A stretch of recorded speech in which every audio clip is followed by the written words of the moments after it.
అమ్మ చాలామంది ఈ పంటలు, పళ్ళు, కూరగాయలు వీటి మీద వ్యాపారాలు చేస్తూ ఉంటారు కదా! అయితే అలాంటి వాళ్ళు ఎప్పుడు నాటాలంటారు?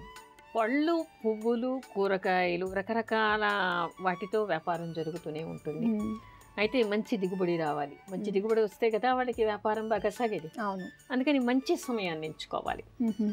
అంటే పళ్ళ కోసం అని చెప్పేసి కానీ, పువ్వుల కోసం కానీ, ఏదైనా సరే పంట అంటే దేనికి దానికి సెపరేట్‌గా టైం ఉంటుందంటారమ్మా? పువ్వులకి సెపరేటు, లేదంటే పళ్ళకి, కూరగాయలకి సెపరేట్ సమయాల్లో?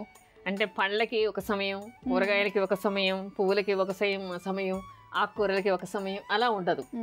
ఇక్కడ ఏమిటంటే మనకి 3 రకాలుగా మనం విభజన చేయొచ్చు.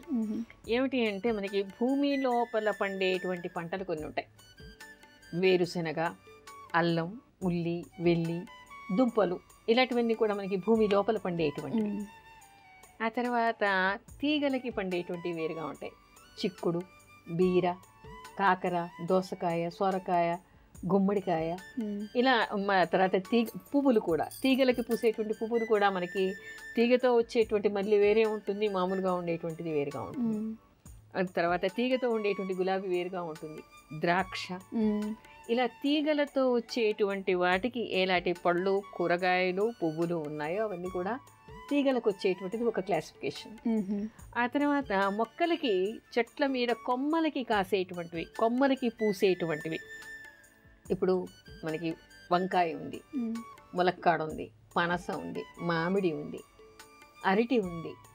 ఇలా మనం చెప్పుపోతే వరి, గోధుమ, జొన్న, పెసర, కంది ఇలాంటివన్నీ కూడా మొక్కలు వచ్చి మొక్కలకి కొమ్మలకి అవి పుష్పించి ఆ తర్వాత మనకి ఫలాల్ని, పంటని, ధాన్యాన్ని ఇస్తూ ఉంటాయి. అంటే 3 రకాలుగా క్లాసిఫికేషన్ మనకి పంట పండే విధానంలో. అవి పువ్వులు కావచ్చు, కూరగాయలు కావచ్చు, పంటలు కావచ్చు, ఇంకేమైనా కావచ్చు. ఒకటి భూమి లోపల పండేది, ఒకటి తీగలకి వచ్చేవి, ఒకటి కొమ్మల మీద వచ్చేవి. అయితే వీటికి మనకి జ్యోతిష్యంలో కూడా 3 రకాలుగా నక్షత్రాల క్లాసిఫికేషన్ ఉంది. అధోముఖ నక్షత్రాలు, తిర్యన్ముఖ నక్షత్రాలు, ఊర్ధ్వముఖ నక్షత్రాలు అని ఉంటాయి. ఆయా నక్షత్రాలకు సంబంధించినప్పుడు దానికి సంబంధించినటువంటి పంటలు వేసుకోవాలి.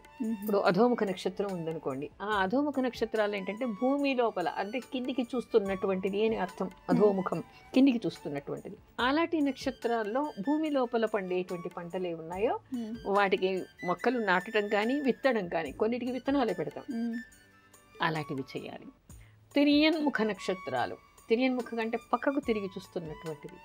దానికి ఏమిటంటే తీగలకి పూసి కాసేటువంటివి ఏవేవి ఉన్నాయో అవన్నీ కూడా ఆ నక్షత్రాల్లో మనం నాటుకోవాలి.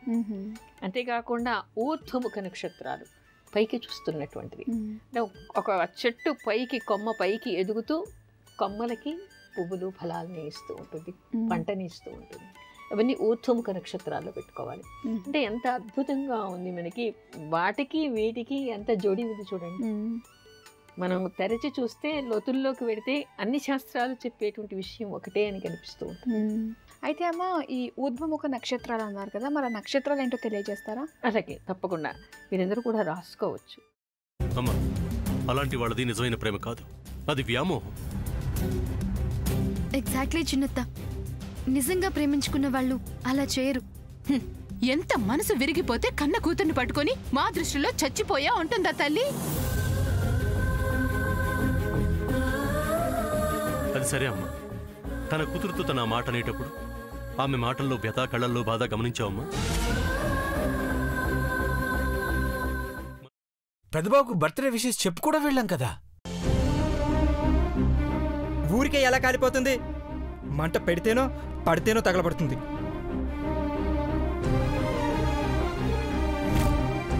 కరెక్ట్ చిన్నబాబు, నీకొచ్చినట్టే నాకు డౌట్ వచ్చింది. పార్వతే షర్టును తగలబెట్టిందనుకుంటా.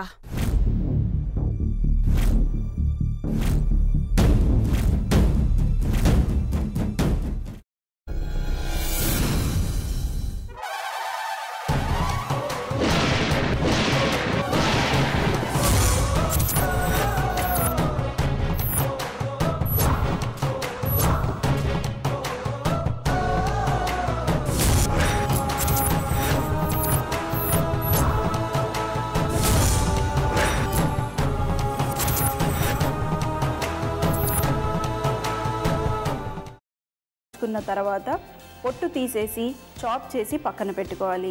ఒక ప్యాన్లో కొద్దిగా నూనె వేడి చేసి అందులో ఆవాలు, మినప్పప్పు, శనగపప్పు, కరివేపాకు, సన్నగా తరిగి పెట్టుకున్న ఉల్లిపాయలు వేసుకుని 1 నిమిషం పాటు వేయించుకోవాలి. ఆ తర్వాత కాల్చి కట్ చేసి పెట్టుకున్న వంకాయని కూడా అందులో వేసుకుని బాగా మిక్స్ చేసి బౌల్లోకి ట్రాన్స్ఫర్ చేసుకుని అందులో తగినంత చిక్కటి పెరుగు లేదా పల్చటి పెరుగు వేసుకుని మిక్స్ చేసి అన్నంతో కానివ్వండి, చపాతీతో కానివ్వండి సర్వ్ చేసినా చాలా బాగుంటుంది.